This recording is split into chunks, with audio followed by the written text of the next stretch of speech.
Good evening, you're watching 7 at 7, the only news bulletin where we curate the day's top 7 stories for our viewers. But as usual, we begin, at least numerically, where India stands with its fight against coronavirus. And this is what it looks like. Viewers, we're at 14,35,453 positive cases. Till now, India has recorded 32,771 deaths. Let's go. The worst states affected. Maharashtra is number 1 with a total positive count of 3,75,799, recording 13,659 deaths. Tamil Nadu is the second highest, recording the import of 2,13,723, 3,494 deaths till now. Delhi is at number 3, recording 1,30,606 positive cases and 3,827 deaths. This information recorded till just about half hour ago. So this is where numerically India stands with its fight against Covid-19. In what has been a big boost to India's fight against Covid-19, Prime Minister Modi inaugurated the COVID testing labs in West Bengal, Maharashtra and Uttar Pradesh through video conferencing. The Prime Minister said these labs will boost their fight against Covid-19. Prime Minister also said India aims for a 10 lakh test a day, lauding India's COVID efforts.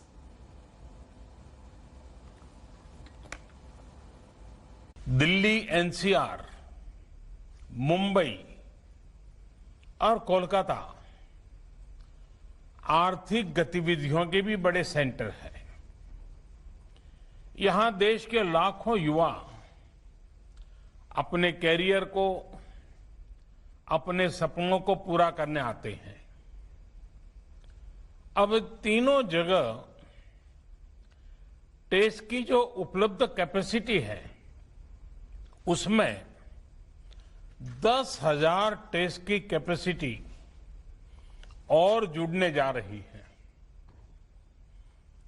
अब इन शहरों में test और ज्यादा तेजी से हो सकेंगे। एक अच्छी बात यह भी है कि ये हाईटेक लैब्स सिर्फ कोरोना टेस्टिंग तक ही सीमित रहने वाली नहीं है, और ये बात बहुत महत्वपूर्ण है। भविष्य में हेपेटाइटिस बी और सी, एचआईवी, डेंगू सहित अनेक बीमारियों की टेस्टिंग के लिए भी इन लैब्स में सुविधा उपलब्ध कराई जाएगी। Meanwhile, the long wait for much-awaited Rafale jets is over as 5 Rafale jets are on way to India from France and will land at Ambala Air Base on Wednesday. The jets were seen off by Indian ambassador to France. Here's the full report.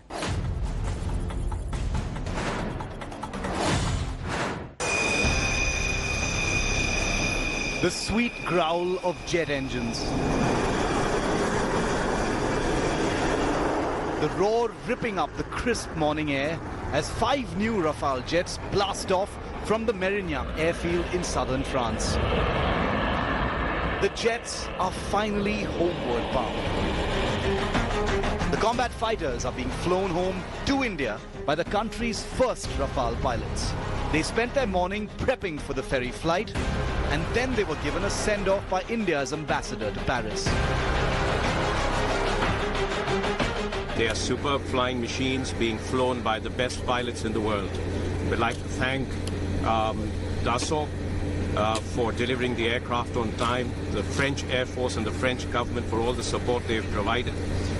This is going to add a great deal of strength to our air power and defense preparedness, but it is also a powerful symbol of the strategic partnership between India and France.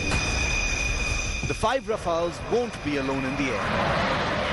In the first leg of their flight from Mérignac to Al Dhafra Air Base in the UAE, over 5,000 kilometers away, the Indian Rafales will be joined in the air by 2 French Air Force Airbus A330 mid-air refueling aircraft. And this is precisely what that refueling will look like, with the Rafales using a refueling probe to plug into a drogue hose dangling from the tanker jet. This will give the Rafales the fuel necessary for the long non-stop flight across the Mediterranean and across West Asia. In the second leg of their flight, from Al Dhafra in UAE to Ambala in Haryana, their new home, the Indian Rafales will soar out over the Persian Gulf, Over the Arabian Sea, they will be met by two Indian Air Force IL-78 mid-air refuelers. For the final journey home, since the jets cannot fly over Pakistan, they'll fly a circuitous route over Gujarat and curve north towards Ambala. The total distance of this final leg will be over 2,700 kilometers. Once they land, the Indian Air Force won't spare a moment and will work to quickly get the aircraft into combat-ready mode. The Rafale's formidable weapons, the Scalp cruise missile and Meteor beyond visual range air-to-air missile are already in Ambala, waiting for their motherships to arrive. Oh, and by the way, if you've been wondering, the RB on the Indian Rafale tails stands for the initials of India's current Air Force Chief, Air Chief Marshal Rakesh Bhadoria. He'll be welcoming the jets to the country not long after they arrive. But come Wednesday, India's tryst with the Rafale finally begins. Bureau Report, India Today.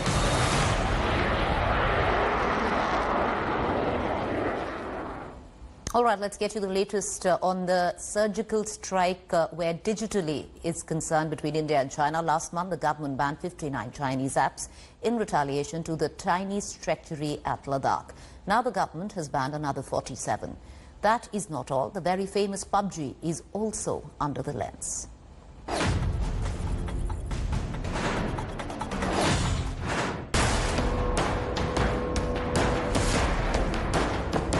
After India banned TikTok, is the very famous PUBG next on government radar.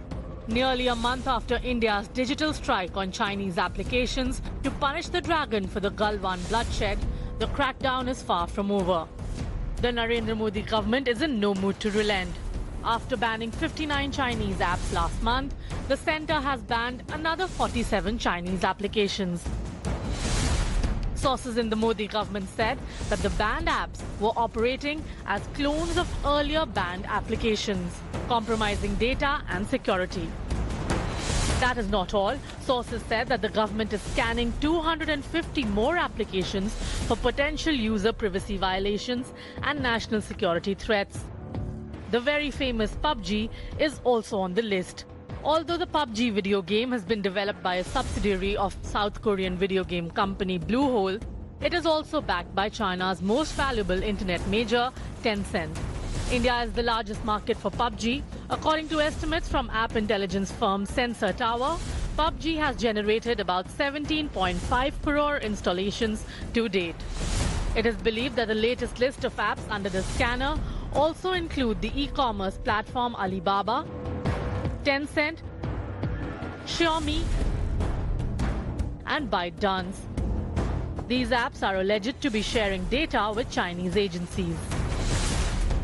While the centre action against these Chinese applications has been swift, there is little clarity over what action Narendra Modi government will take against Chinese telecom giants Huawei and ZTE. They are facing heat in the United States after being branded as national security threats. Well, the opposition has hit out at Prime Minister Narendra Modi, saying he's not even named China in the Indo-China tussle. But India's response so far has been strategic, something which has worked. Actions have obviously spoken louder than words. But in the longer run, it's not just the 59 apps earlier and 47 apps now. More of these Chinese applications are now under scanner, putting a huge stress on what China calls an economic win so far, which has now been scuttled by India. With camera person Vinod, this is Kamaljeet Sandhu in Delhi for India Today. All right, now I'm going to get you this piece of conversation that my colleague Kamaljeet Sandhu had with the DG of CRPF, AP Maheshwari, on all matters related to India's security and controversies as well. Listen in.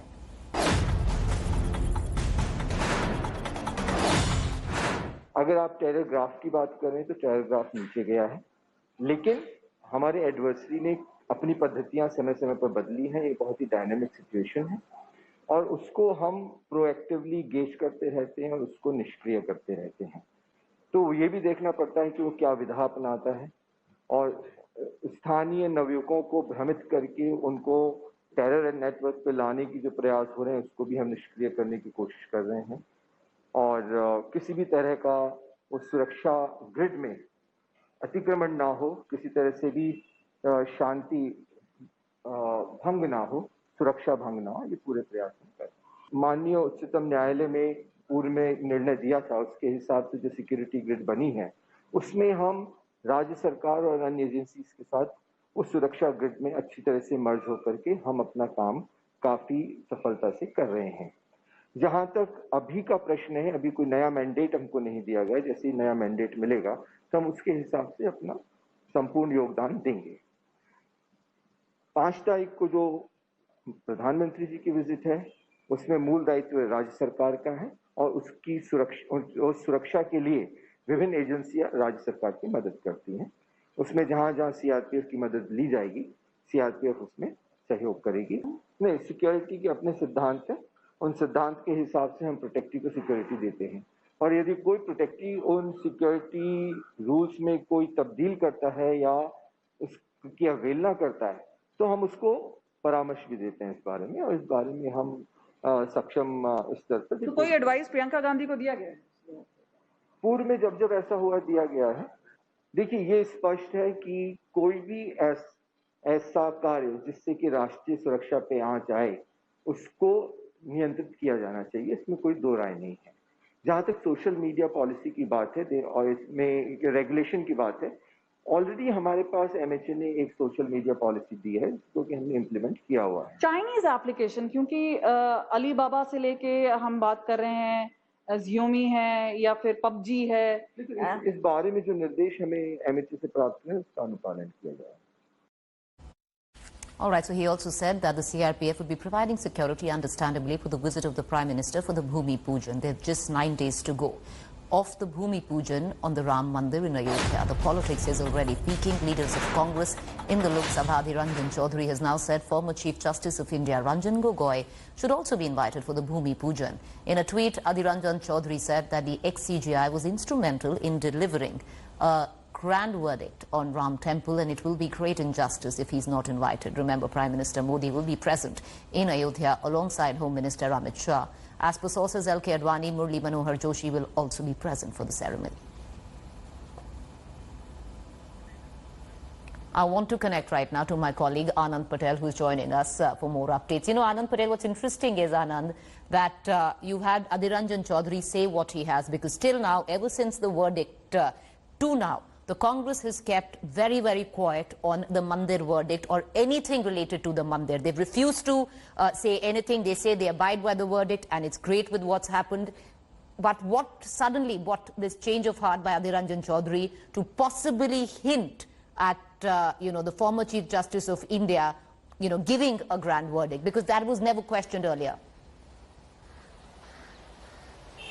Well, Preeti, if you see, Ranjan Chaudhary has a knack for stoking such controversies, you see.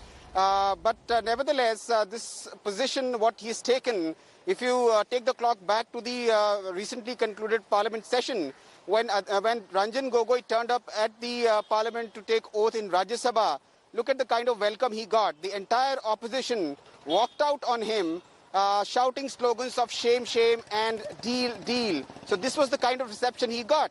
So clearly the opposition has always questioned him, has always raised fingers at him. And if you can see the kind of debate which has been going around in the legal circles, in the political circles, while, the legal luminaries have called it a practical judgment, they've also been saying that this judgment is not without faults. And also that this judgment cannot be called a landmark judgment as far as the legal process is concerned. So that question is always there. But yes, although this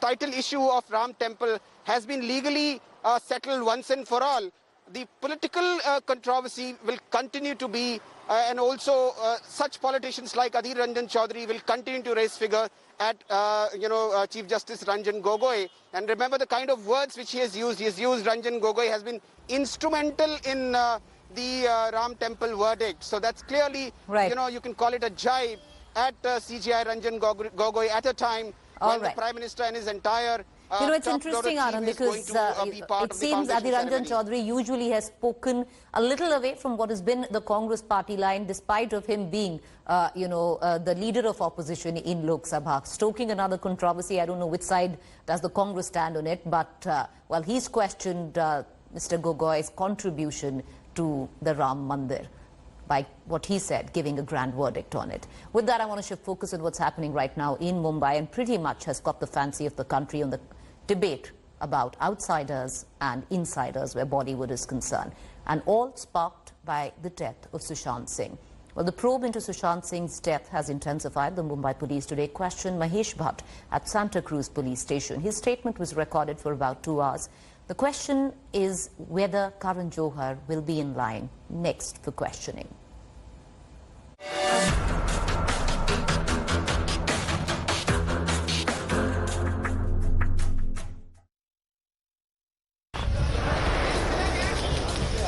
Filmmaker Mahesh Bhatt is the latest to be grilled by the Mumbai police, which is probing actor Sushant Singh Rajput's death last month.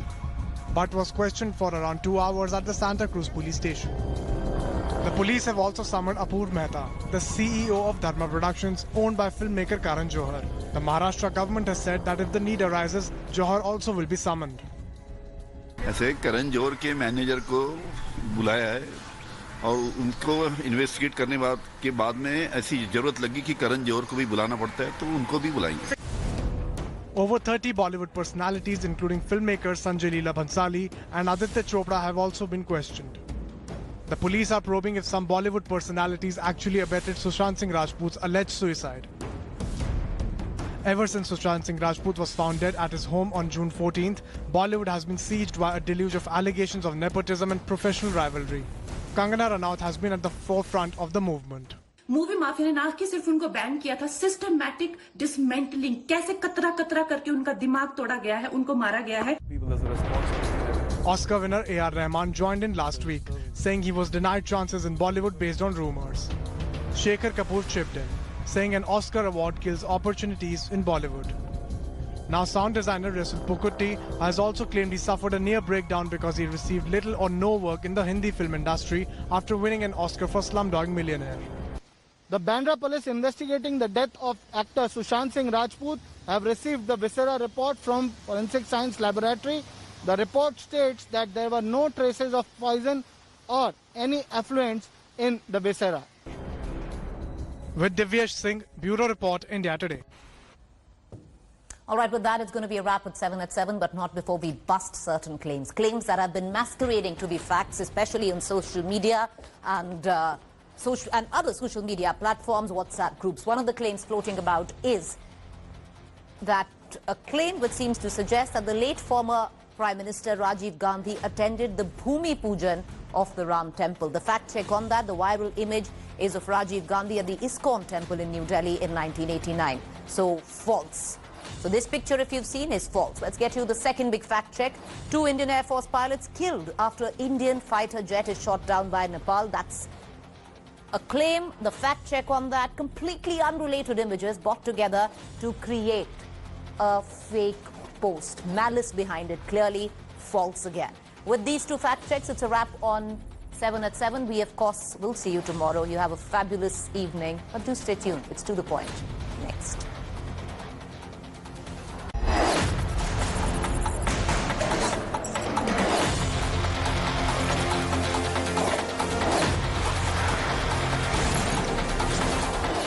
Hi everyone, Preeti Chaudhary here. Hope you like this video. For latest news and analysis, like and subscribe to the India Today YouTube channel. And don't forget to press the bell icon to stay updated. Thank you for watching.